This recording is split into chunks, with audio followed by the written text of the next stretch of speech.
Welcome to the Equipped Disciple channel. My name is Rick McClatchy. I will be your host. We are here to be and to make disciples of Jesus, and we do that through daily devos, through Sunday sermons, and through other discipleship resources. We are here to equip you to be an equipped disciple. Welcome into another day of your daily devos. I'm Pastor Rick, and we are just continuing our way through the book of Genesis. We have 4 chapters left. 4 chapters. Oh my goodness, what is going on? I think we're going to nail down going into the book of Romans next. So we got four more chapters, including today, and then we'll head into the book of Romans. Probably start off with a little introduction devo, and then we'll roll in to the book and 16 chapters. We'll see how it goes. See how long it takes. So here we go. Verse 1 of chapter 47. So Joseph went in and informed Pharaoh, "My father and my brothers with their flocks and herds and all that they own have come from the land of Canaan and are now in the land of Goshen." He took 5 of his brothers and presented them to Pharaoh, and Pharaoh asked his brothers, "What is your occupation?" Remember, they'd already talked about this. And so Pharaoh asked, "What's your occupation?" And they said to Pharaoh, "Oh, your servants, both we and our ancestors, are shepherds." And they said to Pharaoh, "We've come to stay in the land for a while because there's no grazing land for your servants' sheep, since the famine in the land of Canaan has been severe. So now, please, let your servants settle in the land of Goshen." Then Pharaoh said to Joseph, "Now that your father and brothers have come to you, the land of Egypt is open before you. Settle your father and brothers in the best part of the land. They can live in the land of Goshen. If you know of any capable men among them, put them in charge of my livestock." So I love that when God provides, he's literally providing them with the very, very best. I mean, Pharaoh is literally like, the whole nation is open to you.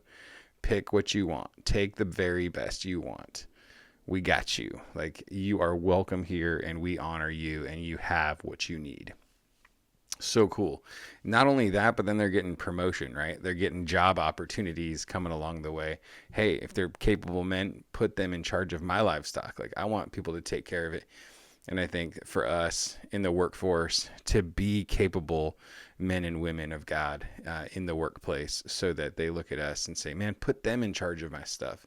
That we could be honoring to God in the way that we work day in and day out. I think that's a really incredible part of our testimony, is to work heartily as unto the Lord and allow that to really demonstrate God's grace upon our lives.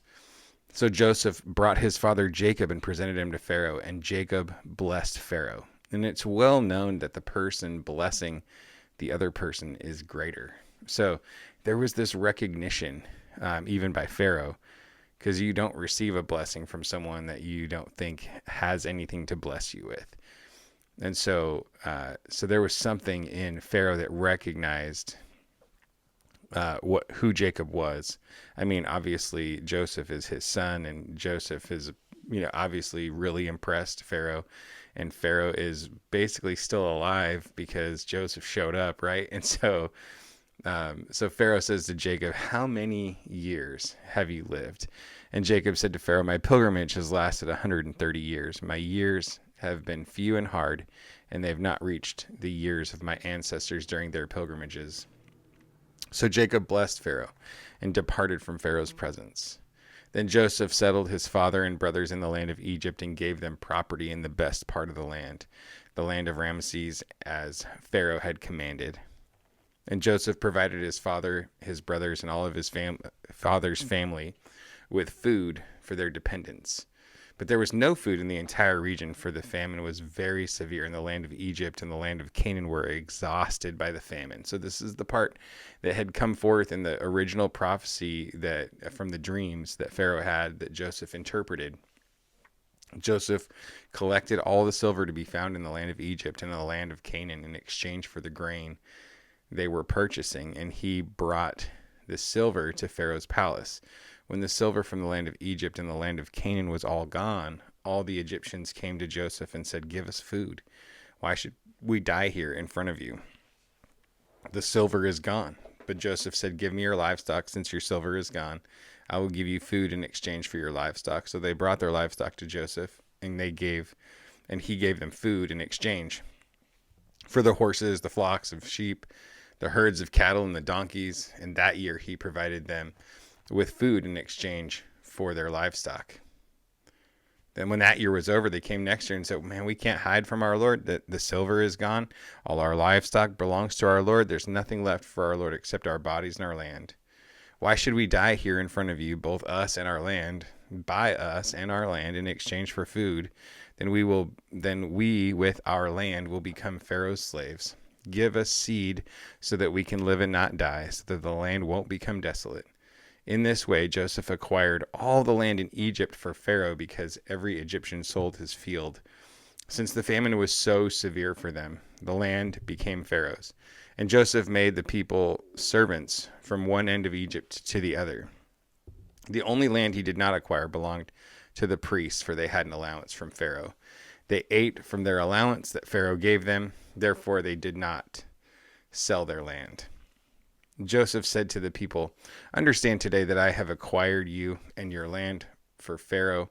Here is seed for you. Sow it in the land. At harvest, you are to give a fifth of it to Pharaoh, and 4/5 will be yours as seed for the field and as food for yourselves, your households, and your dependents. You have saved our lives, they said. We have found favor with our Lord and will be Pharaoh's slaves. So Joseph made it a law, still in effect today in the land of Egypt, that a fifth of the produce belongs to Pharaoh. Only the priest's land does not belong to Pharaoh.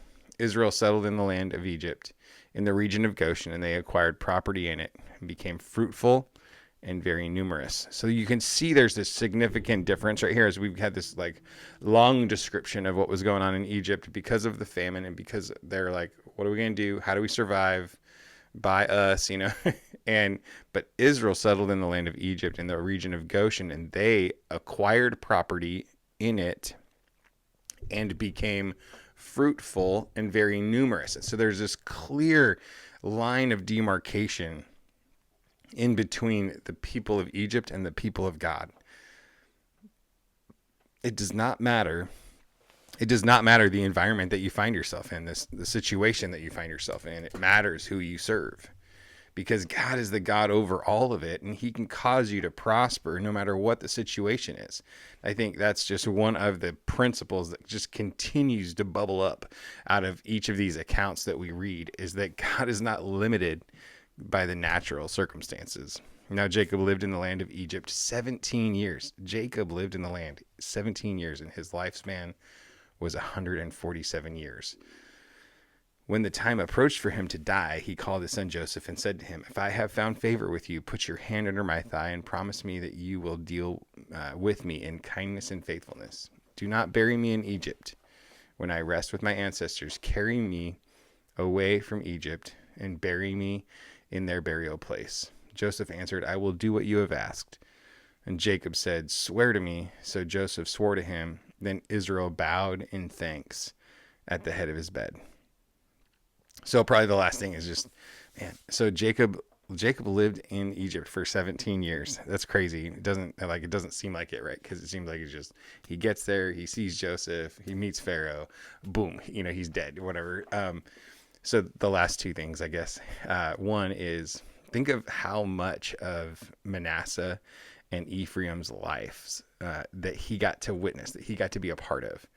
I think that's pretty cool. Like, he thought that he was never going to see Joseph again, and then he got to see those boys past their 20th birthdays. I mean, that's just pretty incredible. Like, he got to know them, and so that's just such an awesome provision of God there. And then lastly is just the last thing on Jacob's mind is, don't you forget the promises of God. So when I die, I don't want you to bury me in Egypt, because we're not staying in Egypt. So he wanted the last message of his life, like, as you are mourning the loss of me, I want you to remember the promises of God, and you take my bones and you get them up on out of here and you go bury me in Canaan, because that's where we're going. And so I think it's pretty cool that Jacob, like, the last thing he wanted to have represented from his life is, you get me out of here and you tell everybody it's representative that they are coming too. And then we'll see that Joseph does the same thing. When Joseph gets towards the end of his life, he's like, hey, Do not leave me in Egypt. Do not leave my bones in Egypt. Take them with you. And so when they got out of Egypt, when Moses sees the people delivered from, they carry his bones up out of there with them. And so anyways, pretty cool stuff. I hope you're encouraged today. Just remember, it doesn't matter what circumstances you find yourself in. God can bless and prosper you in the midst of those areas. And that, that blessing and prospering could come in many different forms. But God's over it all. Trust him, pursue him, be with him, develop your relationship with God above all else. That's the thing that matters. Remember, it's not about the destination. It's about the journey with him that is so important. So God bless you. Have a great day. I'll see you tomorrow.